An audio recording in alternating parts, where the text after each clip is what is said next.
अस्सलाम वालेकुम। कैसे हैं आप? उम्मीद है खैरियत से होंगे। आप लोगों का शुक्रिया। आप लोग बहुत अच्छे अच्छे कमेंट्स करते हैं, मुझे बहुत अच्छा लगता है। आप लोग मोटिवेट करते हैं, मुझे बूस्ट कर देते हैं और फिर मेरा दिल चाहता है मैं और अच्छा काम करूं। और अगर आपने अभी तक चैनल नहीं सब्सक्राइब किया हुआ तो चैनल भी सब्सक्राइब कर लें। लाइक नहीं करते तो यार ये एक आदत बना लें। अगर आप मुझे सपोर्ट करना चाहते हैं तो लाइक कर दिया करें और अपने फ्रेंड एंड फैमिली से शेयर कर दिया करें। शेयर ना भी करें, लाइक सब्सक्राइब लाजमी कर दिया करें। बहुत अच्छा लगता है जब आप लोग मोटिवेट करते हैं। Thank you so much. बढ़ते हैं आज की स्टोरी की तरफ। स्टोरीज बहुत खौफनाक होने वाली हैं। अगर आपको डर लगता है तो आयतल कुर्सी पढ़ लें, अपने आसपास इज़हार बांध लें, हो सके तो अपने कमरे में इर्द गिर्द देख लें और अपने बेड के नीचे भी। अगर कमरे की लाइट ऑफ है तो कमरे की लाइट ऑन कर लें। इतनी बातें मैं इसलिए कर रहा हूँ कि आज की स्टोरीज आपको हिला के रख देंगी। चलते हैं अपनी स्टोरीज। हेलो अदनान भाई, मैं इंडिया पंजाब से बात कर रहा हूँ।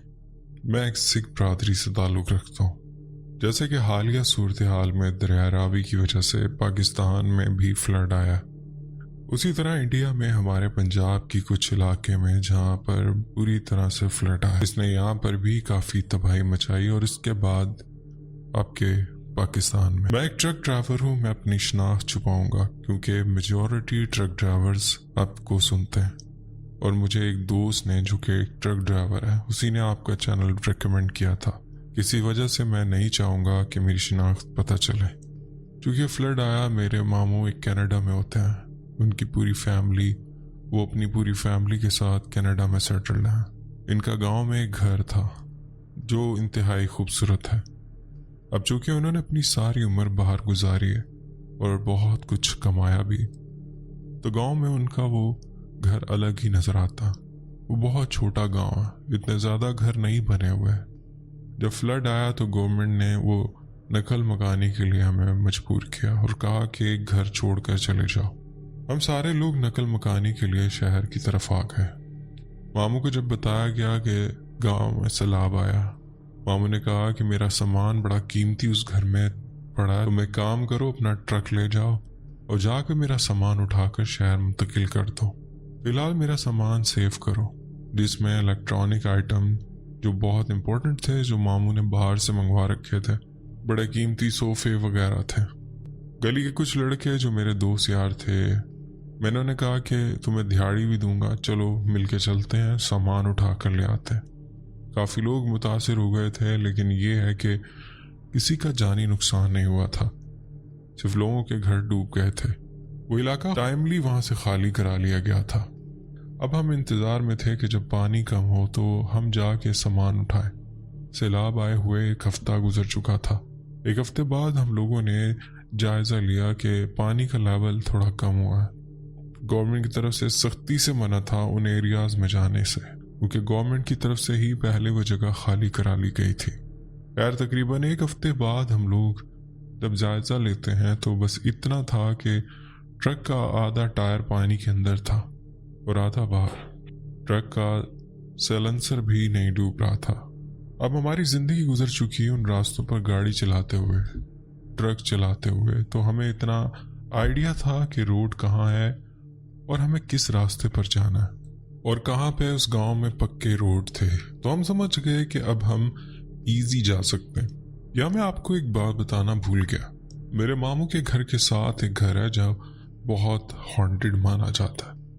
वहाँ एक लड़की की मौत इसी वजह से हुई थी कि उस पर जिन था। वो लड़की गांव में खेतों में पट्टे काटने जाया करती थी और उसके ऊपर एक जिन आशिक हुआ, उसी वजह से उसकी मौत हुई थी।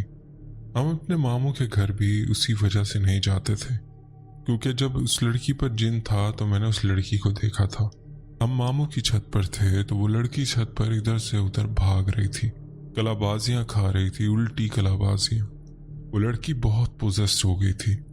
हमें बहुत डर लगता था उसके घर से। सुना था कि उसके घर वालों ने वो घर छोड़ दिया, सिर्फ फ्लड की वजह से नहीं, उससे पहले वो छोड़ छाड़ के चले गए थे। और वो उनका ख़ानदानी घर था, इसलिए उन्होंने ना बेचा ना बिकता था। वो घर अरसा दराज से बंद था। अब हमें उस घर से बड़ा खौफ आता था। जब हम सामान लेने के लिए निकले थे तो हमारे दिमाग में बिल्कुल ये नहीं था कि उधर उस घर से भी हमारा कोई सामना होगा या कुछ भी। उस तरफ कोई ज़हन ही नहीं था। मेन फोकस यही था कि मामू का सामान किसी तरह उठा के शहर के लेके जाना है। जिस जगह पर हम थे उस जगह से तकरीबन 2 घंटे का रास्ता था, जहाँ पर गांव है। 2 घंटे बाद हमने वहाँ पहुँचना था। फिर वहाँ से हमारा कोई 6-7 घंटे का सफ़र शहर की तरफ था, लेकिन ये 2 घंटे का सफ़र भी हमारा 3 घंटे का सफ़र हो गया, क्योंकि पानी खड़ा हुआ था और हम स्लो जा रहे थे। अब जब हम पानी में उतरते हैं, जहाँ से असल सैलाब की सूरत हाल थी, हमने अपनी हेडलाइट ऑन कर रखी थी। हमारे 2 दोस्त आगे बैठे हुए थे, 2 पीछे थे। जो ट्रक में थे, ट्रक का हिस्सा उस तरफ चल रहा था। ट्रक उस पानी में चल रहा है और हेडलाइट ऑन है। इर्द गिर्द सिचुएशन को समझिएगा। पानी खड़ा हुआ है, पानी की सतह एक लेवल में है, पानी में दरख्त हैं, दरख्तों के साथ वो रोड था। तो मुझे उससे अंदाज़ा था कि मैं रोड पर हूँ। वो दरख्त रोड के एक साइड पर लाइन में लगे हुए थे और साथ साथ रोड था। मुझे रोड तो दिखाई नहीं दे रहा था, ऊपर पानी था। मैं चलता रहा बस एक अंदाजे से। हेडलाइट ऑन रखी हुई थी। हमारा प्लान ये था कि हम जल्द से जल्द सामान रख कर रातों रात सामान वहाँ पर देकर आ जाएं। हमें निकलते हुए टाइम इसलिए लग गया था क्योंकि ट्रक में कुछ काम था। वो काम हमने दिन में करवाया, तो हम इसीलिए शाम को निकले। हमारे लिए कोई नई बात नहीं थी। रात का सफ़र हमारा एक शौक भी है और हमारे लिए कोई इतना मसला नहीं होता। और जब दोस्त मिलकर जा रहे हों तो फिर तो और भी बंदा इजी होता है, इंजॉय करता हुआ जाता है। हम सारे इंजॉय करते हुए जा रहे थे, लेकिन अब हम आबादी से बहुत दूर हो चुके थे। उस पानी में चलते हुए हमें तकरीबन 1 घंटा हो चुका था। जब हमें कोई दरख्त नजर आते या एक आध कोई डूबा हुआ मकान जो पानी में डूबा होता, जिसकी छत दिखाई दे रही होती, तो हमें कुछ अंदाज़ा होता और हमें हौसला होता कि हम ज़मीन पे ही हैं। वरना ऐसा लगता है कि ये कोई ट्रक नहीं, कोई कश्ती है जो पानी में चल रही है। खैर शाम हो चुकी थी, बल्कि वो जगह ऐसी थी हर तरफ हू का आलम था। पानी खड़ा हुआ और उसकी खामोशी भी हमारे दिल पे खौफ पैदा कर रही है। ट्रक की हेडलाइट ऑन है, या मेरी महारत काम आए क्योंकि मैं एक्सपीरियंस ड्राइवर हूँ। बस उस रोड का अंदाज़ा लगाते हुए मैं ट्रक चलाता रहा। ट्रक की लाइट पानी में पड़ रही थी, दोनों तरफ खूब अंधेरा और पानी हल्का हल्का मूव कर रहा है। उसकी आवाज़ टायरों से टकरा रही है तो भी एक खौफ आ रहा है। मैं क्या बताऊँ, यहाँ हमने कुछ अभी तक देखा नहीं था। वैसे इस जगह का अभ्यास, इस जगह का माहौल, क्योंकि हमें मालूम है कि यहाँ पर आसपास कोई इंसान नहीं है, तो यही चीज़ें हमें और खौफ में मुब्तला कर रही थी। अब मेरे जहन में वही वाली बात आई कि हमने मामू के घर जाना, और मामू के घर के साथ एक घर था जो कि हॉन्टेड था। हमें उसका भी सामना करना है। यहाँ बताता चलूँ, एक गांव के शहर की तरह घर नहीं होते। गांव में घर दूर दूर होते हैं, लेकिन गांव के लोग एक दूसरे को जानते हैं। और जिस गांव में हम जा रहे थे वहाँ हमारे अलावा और कोई होने वाला नहीं था। हमारे साथ कोई नेकी बदी हो जाती तो कोई भी हमारी मदद के लिए यहाँ नहीं आ सकता, क्योंकि गवर्नमेंट की तरफ से भी मना था वहाँ जाना। इसीलिए हमें ये भी टेंशन थी कि कोई भी पेट्रोलिंग ब्रांच आएगी जिसमें गवर्नमेंट के मुलाजिम होंगे तो हमें वापस कर देंगे, क्योंकि सख्ती से मना था तो इवन फाइन तक था। लेकिन मामू ने कहा था कि तुम लोग उस चीज़ की टेंशन मत लेना, तुम लोग बस मेरा सामान बचाओ किसी तरह। कोई फ़ाइन होता है, कुछ भी होता है, मैं ज़िम्मेदार हूँ, लेकिन कोशिश करना, ख्याल से जाना। हम लोगों ने खैर ट्रक चलाना शुरू कर दिया। हम चलते रहे। हमारे गांव के पास एक जंगल आता है। जब उसके पास पहुंचे तो अब सिचुएशन वही है। सिचुएशन को जहन में रखिएगा। पानी खड़ा हुआ है, वो जंगल चाहे जंगल है, पर उस जंगल में भी पानी खड़ा हुआ है। हमारा ट्रक अब उस जंगल के बीच से जा रहा है। हमें दूर से एक बोट की आवाज़ सुनाई देती है जो दूर कहीं से चलती हुई आ रही है। मेरे दोस्तों ने कहा ये वही पेट्रोलिंग लॉन्च है, हमें इनसे बचना है। फ़ौरन से मैंने ट्रक को ऑफ किया और हम लोग वहीं ट्रक में बैठ गए।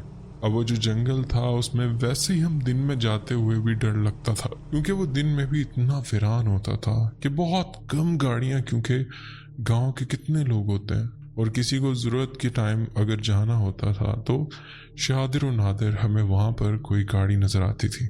वो दिन में भी इतना वीरान होता था, पर यह तो रात थी। खैर हम वहां पर खामोश होके खड़े हो गए। एडवांटेज ये था कि हम एक जंगल के अंदर थे। जब तक हमें उस बोट की आवाज आती रही, बस वो बोट इधर से उधर मूव करती रही। वो रेस्क्यू के लिए घूम रही थी कि किसी को मदद की जरूरत हो, कोई रह गया हो तो किसी को हेल्प चाहिए हो, क्योंकि ऐसे भी लोग होते थे जो अपना घर नहीं छोड़ते थे। और काफी लोगों को जबरदस्ती घर से नकल मकानी कराई गई थी। गांव में काफी लोग ऐसे भी थे जो अपनी छतों पर रहने के लिए एग्री हो गए थे और अपना घर छोड़ने के लिए बिल्कुल भी आमादा नहीं थे। खैर वो गांव तो वीरान था, क्योंकि हमें गवर्नमेंट ने जबरदस्ती उस गांव से लोगों को बाहर निकाल दिया था। इसके बाद हम लोग खड़े खड़े काफी देर हो गई।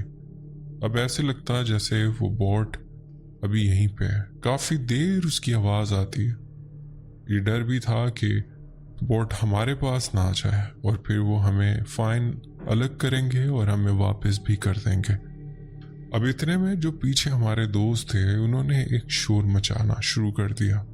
वो शोर कैसा था वो बोल नहीं पा रहे थे, लेकिन उन्होंने ट्रक में अपने जोर जोर से धम धम करके पाँव मारना शुरू कर दी। अब ट्रक की आवाज आने लगी। हम थोड़ा परेशान हो गए कि हमने कहा इन्हें क्या हुआ।